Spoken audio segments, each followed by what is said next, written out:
और मैं तो भाई शुक्र मनाता हूं इस व्यक्ति का जिसने इस वीडियो में एक इंटरव्यू दिया है।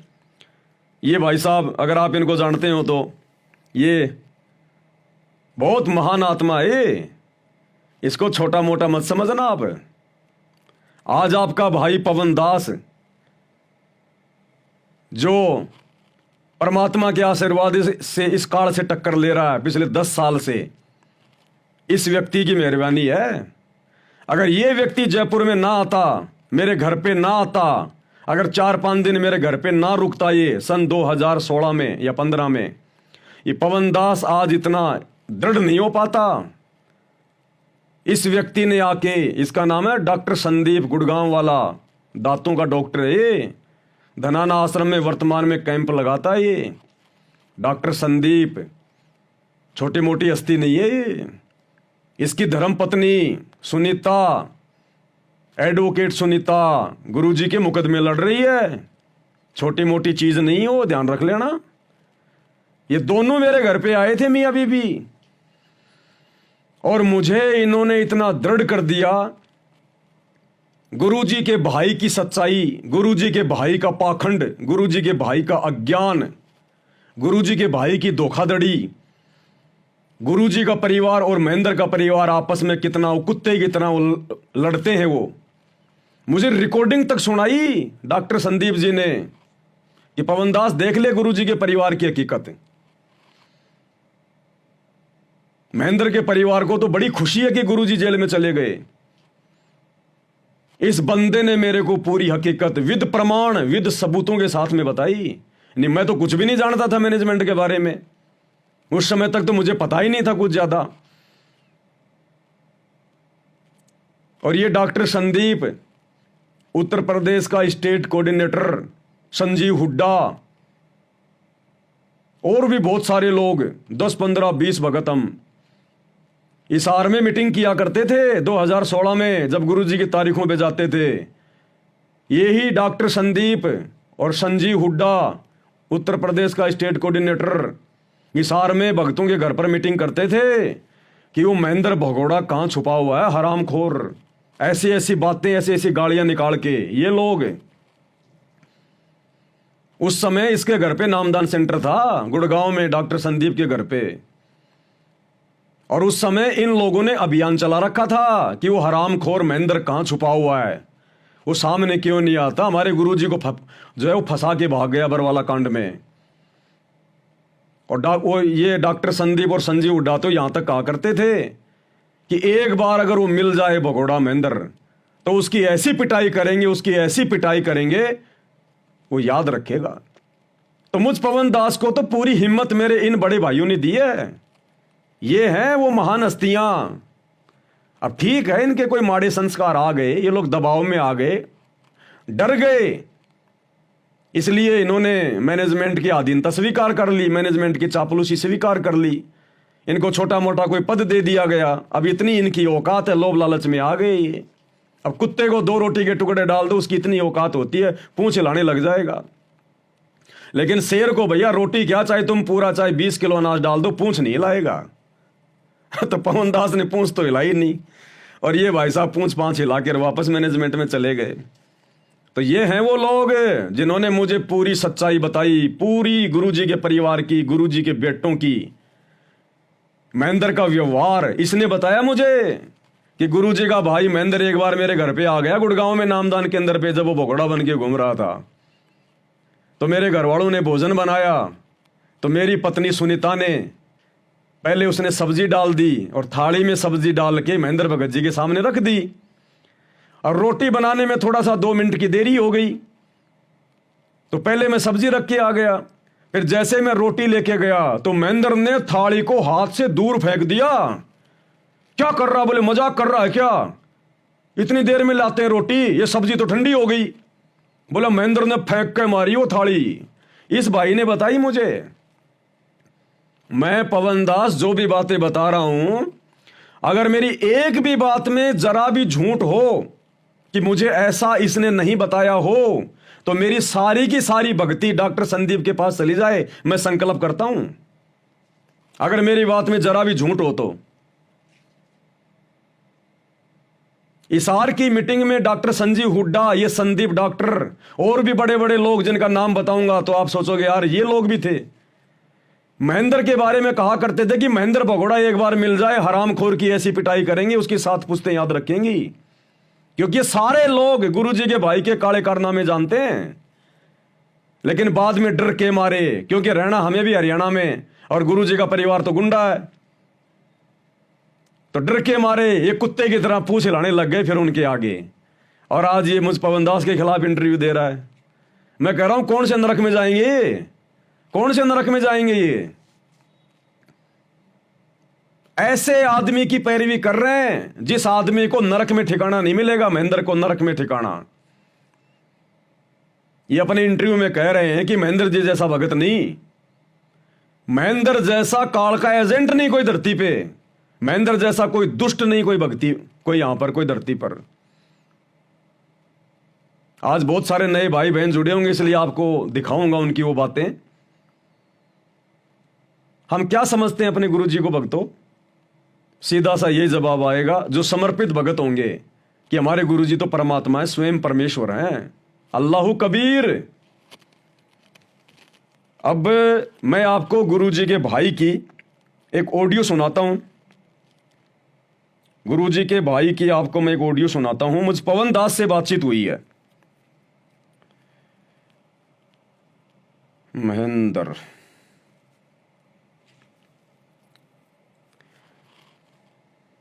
शुरू में क्या था, जब बरवाला कांड हुआ तो बरवाला कांड के बाद में जितने भी बड़े बड़े स्टेट कोऑर्डिनेटर थे, संदीप जैसे थे, गुरुजी का परिवार, ये बिलों में छुपा हुआ था। बिलों में कोई सामने नहीं आ रहा था। भगत आपस में एक दूसरे से टूटे हुए थे, बिखरे हुए थे। इस पवन दास पे परमात्मा ने दया करी। मैंने संगत के नंबर इकट्ठे करने शुरू किए और सभी लोगों को मैंने एक बल्क SMS के द्वारा, यानी एक साथ एक वेबसाइट के माध्यम से चाहे लाखों लोगों को मैसेज भेज दो, तो मैंने वो नंबर संगत के इकट्ठे कर करके कई हजारों की संख्या में मैंने संगत को अपने पैसे पर मैंने संगत को मैसेज भेजना शुरू किया। उस सेवा के कारण मैं इनके संपर्क में आ गया कि ये तो बहुत अच्छी सेवा है, तो संगत को आपस में जोड़ने की सेवा है। अब मैनेजमेंट को लगा कि ये पवन दास कहीं हमारे से आगे ना निकल जाए। उन्होंने कहा कि भगत जी ये सेवा आप हमारे को दे दो। मैंने कहा भैया जब मैं वो सेवा में कर रहा हूं, मैं सक्षम हूं, तो तुम क्या करोगे, तुम और सेवा कर लो। बोला नहीं नहीं, गुरुजी का आदेश है। इनका तो हर बात में गुरुजी का आदेश होता है। बोला नहीं नहीं, गुरुजी का आदेश है। मुझे भैया ये परीक्षा चल रही है, परीक्षा में कोई आदेश वादेश नहीं चलता, ज्ञान आधार से परीक्षा देनी पड़ती है। तो उसके बाद इन लोगों ने गुरुजी के भाई से मेरी शिकायतें लगानी शुरू कर दी। अब गुरुजी के भाई का मेरे पास में फोन आया कि पवन जी मैंने सुना है आप ये कर रहे हो, क्योंकि मैं वेबसाइट से मैसेज भेजता था। उस वेबसाइट का नाम था DM कबीरा। सबके मोबाइल पे जो मैसेज आता था, जैसे ये एयरटेल कंपनी के मैसेज आते हैं, ऐसे DM कबीरा के नाम से मैसेज आता था। तो महेंद्र का फोन आया मेरे पास में। अब उसके बाद ये निकम्मा आदमी, ये नालायक आदमी, धरती का सबसे ये दुष्ट प्राणी महेंद्र, काल का एजेंट, खुद काल ही है धरती पे ये, और सतगुरु रामपाल जी के विषय में क्या कह रहा है, खुद को उनसे बड़ा साबित कर रहा है, खुद को उनसे बड़ा साबित। ये 2 मिनट की ऑडियो जो अभी आपको सुनाऊंगा। मुझे कह रहा कि मैंने सुना है पवन दास की तू गुरुजी के पास में प्रार्थना भेज रहा है। मैंने कहा भैया मेरी कौन प्रार्थना लगाएगा गुरुजी के पास में। वो तो बार बार भगत कह रहे थे कि भगत जी आपको गुरुद्रोही बोल दिया गया है, आपको गुरुजी ने क्यों गुरुद्रोही बोला, आपने तो ऐसा कोई काम ही नहीं किया, आप गुरुजी से प्रार्थना लगाओ। मैंने कहा भैया मुझे प्रार्थना लगाने की जरूरत नहीं है, लेकिन भक्तों ने ज्यादा कहा तो मैंने कहा ठीक है मैं विचार करता हूं, देखे मैं कैसे प्रार्थना लगाऊंगा। तो महेंद्र, बरवाला कांड के बाद इसका नाम बदल के रख दिया गया मोहनलाल। क्यों भाई, अरे इतने क्यों डर रहे हो? अरे भगत कभी इतनी बड़ी झूठ, इसने अपना नाम तक बदल लिया मोहनलाल, और कह रहे हैं कि गुरुजी ने नाम बदल दिया मोहनलाल। महेंद्र का नाम बरवाला कांड के बाद में मोहनलाल कर दिया ताकि पुलिस ना पकड़ सके। इतना बड़ा झूठ हमारा भगवान, इतना बड़ा झूठ हमारा भगवान करेगा क्या? तो कह रहा कि मैंने सुना तू प्रार्थना लगा रहा था इस हार में गुरुजी के पास। और क्या कहा उसके बाद इसने कि गुरुजी से प्रार्थना होने के बाद भी मेरी मंजूरी जरूरी है। ये महेंद्र कह रहा है मुझ पवन दास को कि गुरुजी से प्रार्थना लगाने के बाद भी मेरी मंजूरी जरूरी है। मान लो तूने गुरुजी से प्रार्थना लगाई और गुरुजी ने तेरे को दे दिया आदेश कि बेटा तू ये काम कर ले, वो काम तुझे करना है या नहीं करना है? गुरुजी के आदेश के बाद मेरी मंजूरी जरूरी है महेंद्र की। तो ये भगत है क्या? ये तो भगवान से बड़ा अपने आप को समझ रहा है कि गुरुजी ने आदेश कर दिया और उसके बाद भी कह रहा है कि मेरी मंजूरी जरूरी है। तो ये भगत कहां हुआ ये नालायक आदमी? देखो इसकी ऑडियो सुनाता हूं, सुन लो आप लोग एक बार। साहिब तो कौन सी बोल रहे हैं क्या? हाँ जी मैं मोहल्ला बोल रहा था, कैसे हो? जी भगत जी। हेलो। हाँ जी भगत जी बताएं। हाँ कैसे हो? ठीक हो? दया भगत जी परमात्मा की। वो क्या चक्कर पर गया? मैसेज मैसेज होगा है भगत जी? मैसेज मैसेज का क्या चक्कर पर नहीं रहा था सब लोगों का आपस में? नहीं भगत जी पता नहीं, वो आज उनसे नवीन भगत जी से बातचीत हुई थी तो काफी कुछ उन्होंने जो अमल की व्हाट्सएप पे भी मतलब की फैला दिया इस तरीके से, जबकि दास की तो दास ने तो ऐसी कोई गलती भी नहीं की। ऐसा है ना, मैं प्रोसीजर बताऊंगा आपको, ठीक है ना? ऐसे ना उस आपस में इसमें काल घुस जाएगा सब में। जैसे भी कोई मैसेज आता है वो गुरु जी के थ्रू मेरे पास आता है, हम उनके पास आता है। जी भगत जी जी। तो हम ऐसा करेंगे, सिस्टम बनाएंगे, लिंक बनाएंगे आपस में। मैं इनको बोलूंगा भाई जैसे आपके लिंक में आप करो, बाकी अपने नाम से या मेरे नाम से डीएम कबीरा को भेजो तो वो वहां से प्लस कर दिया सबको। जी भगत जी, ठीक है ना? जी जी जी। है? भगत जी मालिक के आदेशों के अनुसार ही चलना है, दास का इसमें कहीं कोई मतलब इधर उधर का बिल्कुल नहीं है। बाकी आज मैंने आज दास ने नवीन जी को ये कहा था कि नवीन जी देखो मेरा कहीं वो कुछ नहीं है, ना ही मैंने कोई ऐसा कोई मतलब मैसेज किया है मेरे से भगत जी बगैर थोड़ा मतलब अगर आपने सुनो, आपने मैसेज वहां दे दिया ना भी डीएम कबीरा को सत्य माने और कला माने, मतलब उससे क्या होता है ना, ये भी नवीन भी करता है तो हम करवा नहीं भगत जी आप जी बातों छोड़ो, जो हो गया सो छोड़ो, आपकी जोड़ो दोबारा से, ठीक है ना? जी जी जी जी। तो मैं नवीन को बोलता हूँ भाई वो आपसे भी लिंक करे और मैसेज करो, स्टोर बनाओ आपस में, लिंक बना, चलो क्या दिक्कत है? बिल्कुल भगत जी मिलके सेवा करनी, मालिक के भी तो यही आदेश है भाई, मतलब मिलजुल के चलना सबको।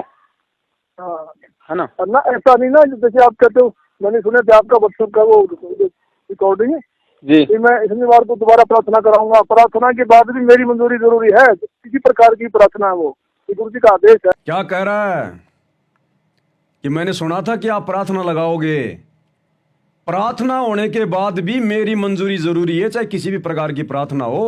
और कह रहा है मेरे को गुरुजी ने बोल रखा है, ध्यान से सुन लो। स्टोर बनाओ आपस में, लिंक बना, चलो क्या दिक्कत है? बिल्कुल भगत जी मिलके सेवा करनी, मालिक के भी तो यही आदेश है भाई, मतलब मिलजुल के चलना सबको।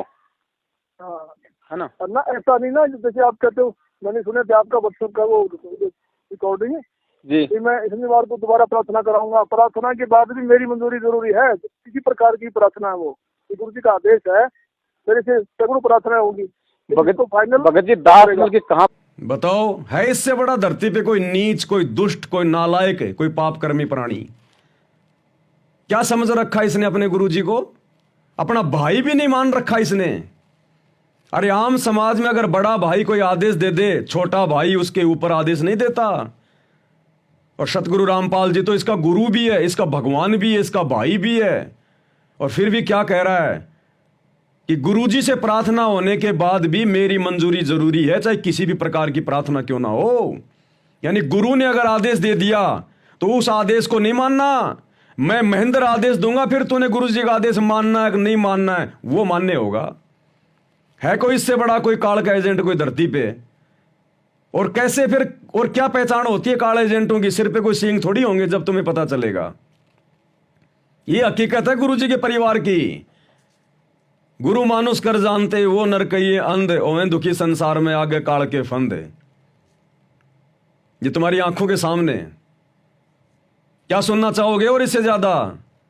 और ये गुरुजी को कितना महत्व देता है।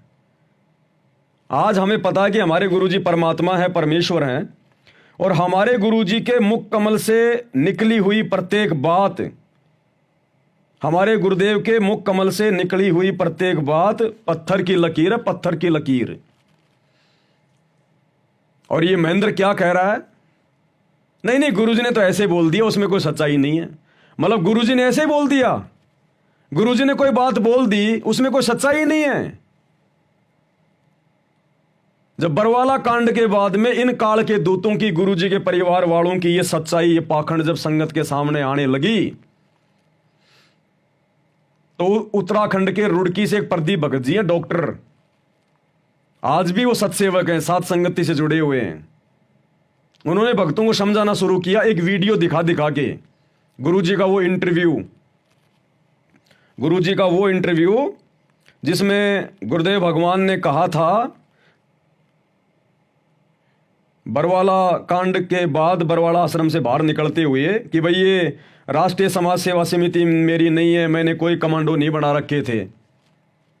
ये राष्ट्रीय समाज सेवा समिति जो आश्रम में जो बनी हुई है, ये मेरी समिति नहीं है, और वो गुंडे मेरे नहीं थे, वो राष्ट्रीय समाज सेवा समिति के थे।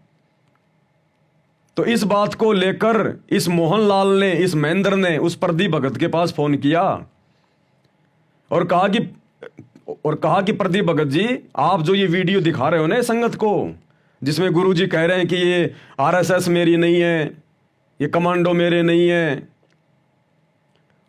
तो ये महान नीच व्यक्ति महेंद्र ये कह रहा है कि उसमें कोई सच्चाई नहीं है। वो तो गुरुजी ने ऐसे कह दिया, क्योंकि वकीलों ने कहा कि महाराज जी हमारे पास बोलने को कुछ है ही नहीं, हम कोर्ट में हम क्या दलील देंगे। तो क्या मैं ऐसा बोल दूं कि साहब ये जो भी कुछ किया ये तो मैनेजमेंट ने किया, इसने आरएसएस ने भाई जो भी बातें थी वो, ये कमांडो जो है संत रामपाल जी ने नहीं बनाए, आरएसएस ने बनाए हैं। तो वकील के कहने से गुरुजी ने कह दिया कि ठीक है तुम बोल देना, और मैं भी मीडिया को बोल दूंगा कि ये आरएसएस मेरी नहीं है। यानी हमारा भगवान झूठ बोलेगा? सतगुरु रामपाल जी जो सतवादी परमात्मा है, एक वकील के कहने से झूठ बोलेंगे क्या? तो ये महेंद्र कह रहा कि उसमें कोई सच्चाई नहीं है जो गुरुजी ने बोला ना इंटरव्यू में। एक बार आपको इंटरव्यू सुना देते हैं, कौन सा इंटरव्यू है जो गुरुदेव ने पूरी दुनिया के सामने कहा, मीडिया के सामने कहा। अगर कल को ये बातें झूठी हुई तो फिर झूठा कौन साबित होगा दुनिया में? हमारे गुरुजी होंगे ना। तो ये भगवान कभी ऐसी गलती करेगा क्या? झूठ बोलेगा भगवान? ये सतवादी है। क्या कह रहे हैं परमात्मा? इल्जाम है झूठे कैसे हैं आपके ऊपर? आपके गुंडे इतने खड़े थे वहाँ पे, हजारों आदमी हरियाणा पुलिस से। मेरे नीचे राष्ट्रीय समाज सेवा समिति नहीं, तो आपकी समिति है। नहीं, अरे आपकी समिति है बाबा। आप अपने आप को संत कहते हैं, आप संत कहलाने लायक। गुरुदेव ने स्पष्ट मना कर दिया जब मीडिया वालों ने कहा बरवाला कांड के बाद कि बाबा आपके आश्रम के बाहर इतने गुंडे खड़े थे, इतने लोग खड़े थे। तो गुरुदेव ने कहा कि वो मेरे नहीं थे, राष्ट्रीय समाज सेवा समिति के थे। तो मीडिया वाले ने कहा कि बाबा समिति आपकी तो है। तो गुरुदेव ने कहा कि नहीं, मेरी नहीं है। ये सतवादी परमात्मा कबीर परमेश्वर, झूठ इनके आसपास भी नहीं है।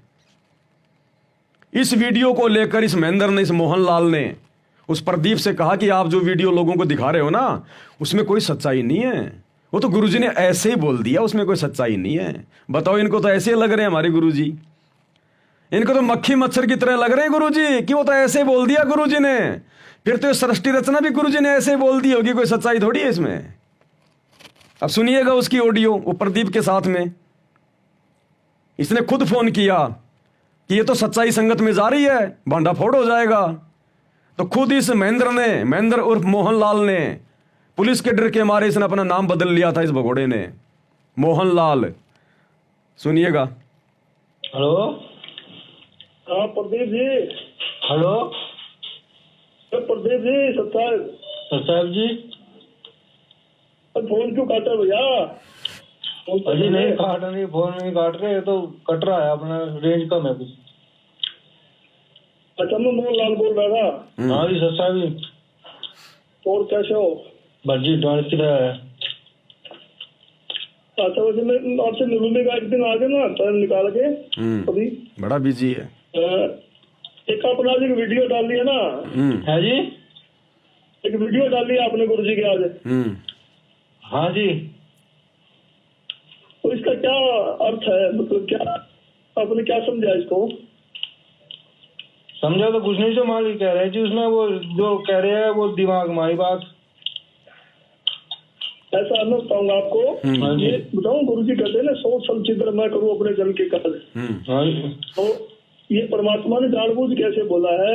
नहीं, आपको यकीन नहीं है तो मेरे साथ चलना, गर्ग वकील अपना चंडीगढ़ में जी। तो उन्होंने गुरु जी आपको ने हमारे को भी बताया कि भाई मैंने गुरु जी की प्रार्थना की थी शुरू वाले दिन कोर्ट में पेश हुए कि मेरे पास बोलने के लिए कोई शब्द नहीं है, ये कहेंगे कि ये क्यों नहीं आए, और ये अनाड़ी जज है, अगर आप एक शब्द बोल दो कि मेरे को तो आने नहीं दिया बस फिर मैं नाम देख लूंगा उनको। तो गुरु जी बोले बोल दो, कोई ऐसी बात नहीं, मैं बोल दूंगा। तो ये गुरु जी ने खुद बोला हुआ है, इसमें सच्चाई नहीं है, ठीक है ना? तो आपको सुन लिया कि इसमें कोई सच्चाई नहीं है जो गुरुजी ने बोला। ये बोला गुरुजी को तो जो वकील है ना, जो गर्ग वकील, एस के गर्ग, जो नरवाना वाला वकील है, उसने गुरुजी से कहा जी महाराज जी हम कोर्ट में क्या बोलेंगे, हमारे पास बोलने के लिए कुछ है ही नहीं कि भाई संत रामपाल जी कोर्ट में क्यों नहीं आए। तो महाराज जी आप ये कह देना कि मेरे को तो आने नहीं दिया गया, ताकि हम कोर्ट में कुछ अपनी बातें रखें। तो गुरुजी ने कहा कि ठीक है बोल देना, मैं भी बोल दूंगा। मतलब परमात्मा झूठ बोलने का आदेश देगा महेंद्र के अनुसार। महेंद्र के अनुसार गुरुजी ने उस गर्ग वकील को यह झूठ बोलने का आदेश दे दिया कि बेटा तू झूठ बोल देना कोर्ट में कि संत रामपाल जी तो कोर्ट में आना चाहते थे लेकिन उनको आने नहीं दिया गया। और गुरुजी ने कहा कि यह झूठ मैं भी बोल दूंगा बेटा, कोई बात नहीं। तो महेंद्र कह रहा कि इसमें सच्चाई नहीं है, ये तो जानबूझ के गुरुजी ने झूठ बोली है। मतलब हमारे भगवान के पास में कोर्ट में अपनी बात रखने के लिए कोई सच बात नहीं है, झूठ बोलेगा भगवान। अपने वकीलों की बातों में आके भगवान कहेगा कि ठीक है तुम भी झूठ बोल दो और मैं भी झूठ बोल दूंगा। तो ये ऐसे नीच महाकमीण आदमी है ये भगत नहीं है भाई और बहनों, धरती पे काल का दूत है, ये काल का एजेंट है। झूठ इसकी रग रग में बसा हुआ है। बरवाला कांड के समय पूरी दुनिया के सामने कह रहा है कि संत रामपाल जी आश्रम में नहीं है, वो तो भयंकर बीमार है, हमने उनको स्वास्थ्य इलाज के लिए परसों आश्रम से बाहर शिफ्ट कर दिया। जबरदस्ती इसने बरवाला कांड करवा दिया, ये बात बोल के, इतनी बड़ी इसने झूठ बोल के। पुलिस वालों ने देखा रे भैया हम तो 10 दिन से यहां पड़े हैं, 40,000 फोर्स पड़ी है, चिड़ी का बच्चा भी आश्रम से बाहर नहीं गया। और संत रामपाल जी का भाई कह रहा कि हमने परसों संत रामपाल जी को आश्रम से बाहर भेज दिया। कहां से भेज दिया? जमीन के अंदर से भेज दिया। इस बात को लेकर आश्रम के ऊपर उन पुलिस वालों ने आक्रमण किया कि जब इतना बड़ा आदमी संत रामपाल जी का भाई ये बात बोल रहा है, जरूर दाल में काढ़ा है। इस नीच आदमी के एक झूठ ने बरवाला कांड करवा दिया। तो बताओ इसको किस एंगल से हम इसको भगत मानेंगे? अरे भैया तुम कितने 2-2 घंटे के 3-3 घंटे के झूठी वीडियो बना बना के डालो। जो ज्ञान आधारी आत्मा होगी, जिसके ऊपर गुरु का आशीर्वाद होगा, जो सच्चाई से परिचित होगी, वो डगमग नहीं होंगे। और जो कच्चे होंगे वो भैया परमात्मा साथ संगति में रखेगा नहीं। तो ये है गुरु के परिवार की हकीकत। ये गुरु का भाई ऐसा है, ऐसा झूठा पाखंडी दोगला नीच आदमी। गुरुजी को तो ये मतलब चिड़ी का बच्चा समझता है। चिड़ी का बच्चा कि गुरुजी से आदेश लेने के बाद भी मेरी मंजूरी जरूरी है, चाहे कोई भी आदेश हो। क्यों? हमारे लिए तू हमारा गुरु है क्या? जब मेरे को मेरे गुरु ने आदेश दे दिया, तू कौन से खेत की मूली है भैया जो मैं तेरी बात मानूंगा? तेरी बात वो मानेगा जो तेरे जैसा कोई काल का कोई दूत होगा, जो अपने गुरु को तेरी तरह काल का कोई जो हमल क्यों मानता होगा, छोटा मोटा जो है कोई जीव मानता होगा, अपने गुरु जी को मानुष मानता होगा। गुरु जी से आदेश लेने के बाद भी मेरी मंजूरी जरूरी है। ये है बादशाह हमारे ऊपर, भक्तों के ऊपर। फिर भक्तों का भगवान तो तू हो गया। और कह रहा है ये तो गुरु जी ने ऐसे बोल दिया, इसमें कोई सच्चाई नहीं है। मतलब गुरु जी तो ऐसे बोल देते हैं झूठ साठ, गुरु जी की बातों में कोई सच्चाई नहीं होती। अरे गुरु का एक शब्द भी अनायास नहीं होता है, उसका गहरा रहस्य होता है, लेकिन मूर्ख समझ नहीं पाते। तो बताओ ये गुरु भगत है, ये गुरु मुखी है, ये भाई है गुरु का। नालायक, कल को तेरी इन बातों का दुनिया क्या मतलब निकालेगी? ये आने वाले इतिहास में बोलने लायक नहीं है। गुरुजी का परिवार ऐसे ऐसे कुकर्म काल ने इनसे करवा दिए। भाई जो गुरु बचन पे डट गए, कट गए फंद 84 के, कट गए फंद 84 के, कट गए फंद 84 के।